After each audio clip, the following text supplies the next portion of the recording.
So right now, I am with a very new boxer. Her name is Ndeye Diouf, and she boxes out of Flint.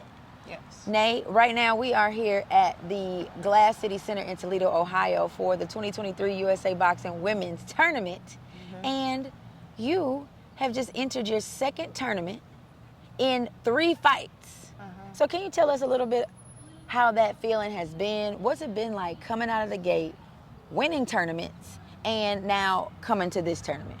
Well, I feel like it feels like an accomplishment, you know, going in and getting those wins out the gate, you know.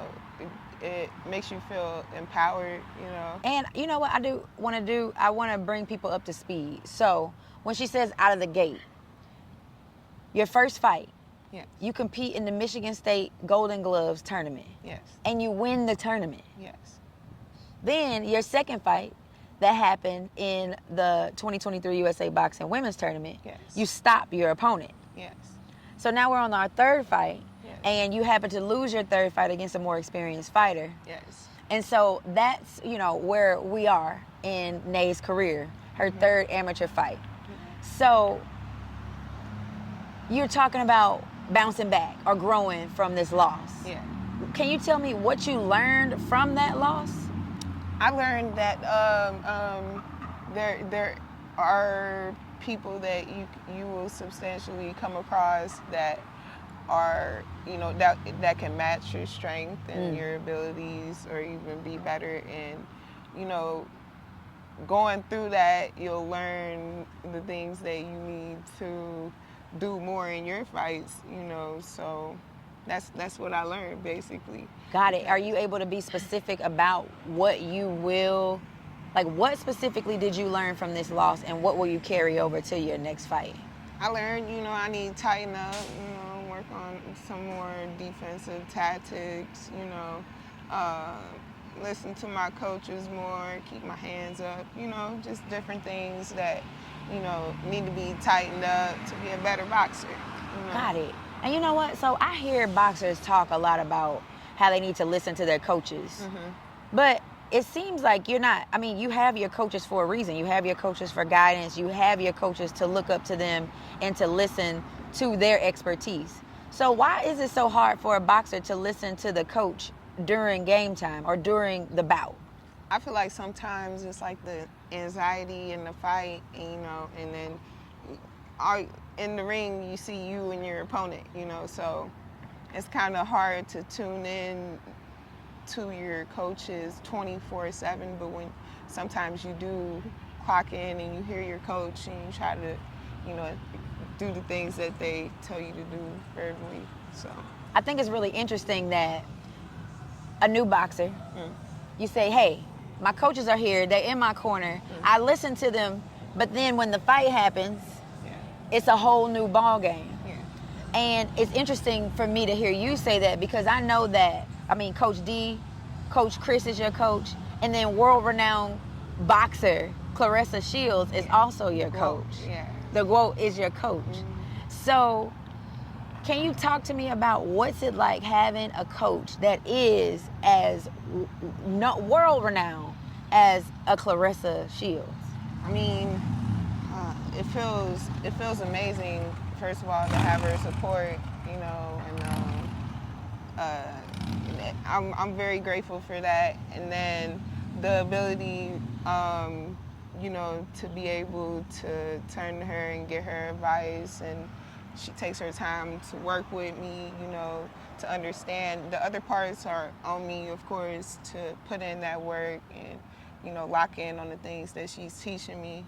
And so, you know, I just got to work better on that. You know, I can't put anything on my coaches, but all I can say is that they're there for me, they back me, you know, and she's very, you know, like supportive in the factor of being a coach, you know. That's good to hear. And can you talk to me about the dynamics? Because I know you all are pretty close in age. All of your coaches, it seems like you all are pretty close in age. So how do you, is that a factor even? Or how do you deal with learning from people who are your age? I feel like when everybody holds a place, no matter what you're doing in life. Like, you know, so they're the coaches, I'm a student. That's how I have to respect the game. I got to respect them, you know. And once you step out of line or try to disrespect your coaches, you know, age doesn't even matter. You gotta, I know we're all closer in age, but I still say yes ma'am, yes sir, you know, yes coach, or whatever. It's about respect, you know? Okay. Yeah. Got it. And so, talking about respect, I mean, you didn't just learn respect overnight. So I do think what's interesting about your background is you come from Senegal. Came to America when you were how old? When I was 6 years old. 6 years old. You've been here. You weren't born here. Yeah. And you were in Cincinnati. Yeah. Is that right? Yeah. Okay. So 6 years old, you grow up in Cincinnati, and then you discover you want to be a boxer at what age? When I was, 25 years old. Yeah, I was looking at Claressa Shields, you know, and she made me want to be a boxer, you know, seeing her fight. And yeah, to be honest, like, her ruthlessness, she's always out there getting it, you know, doing her best when she's in the ring. That's why it's important for me to, like, tighten up, try to do my best when I'm in the ring, because seeing her do it, you know, it makes me want to be better and, you know, become that top fighter. Like, Okay, so you was like, I need that dog in me. I need that dog in me. I was hungry for that dog when I seen that dog in her.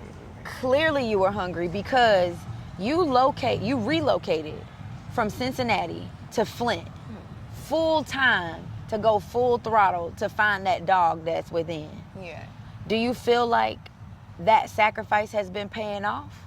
I feel like that sacrifice very much has, you know, of course, you got to go through some hard times and rough roads, you know, but at the end, things will smooth out, you know. You just got to keep faith and, you know, be disciplined and, you know, just be humble, you know what I'm saying? Cut some things off, and you take time, talk to God, most importantly. God will show, you know, the things that you need to eliminate in order to move forward and do better.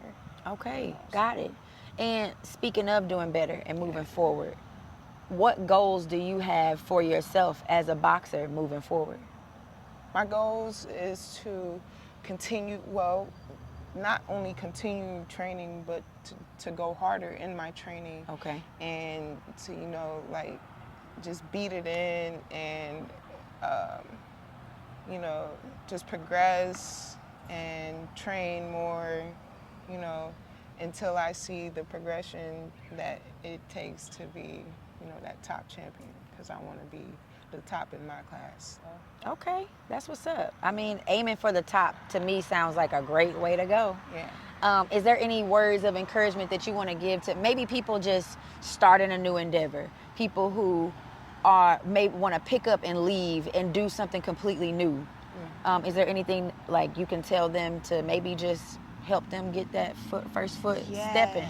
When you believe in something, you got to take that step, that leap of faith, and you got to follow your heart and your dreams and do it, because I left my family, I left everything that I had behind in Cincinnati to come here and follow my dreams to be a boxer under the top in the world right now, the top woman boxer in the world.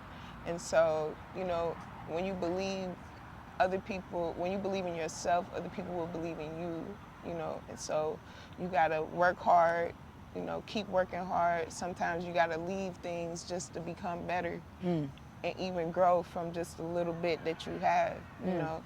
And don't lose faith just because you only got a little bit, because sometimes a little bit will equal to much more. So keep your head up, you know what I'm saying? Yeah. Just keep on going, keep pushing. Everything will be all right, because you're going to see the light, though. So. Well, say less. I just took that to heart for sure. Thank you so much. And, you know, I really look forward to seeing more of your fights. You look good to me. I know it's only 3 fights in, so, you know, it's really hard to tell how great will this person be.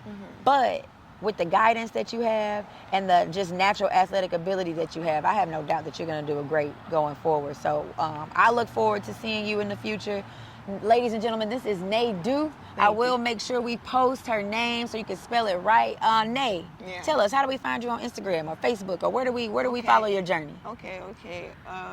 So you can follow me on Facebook. It's at NAYBOSSDIOUF,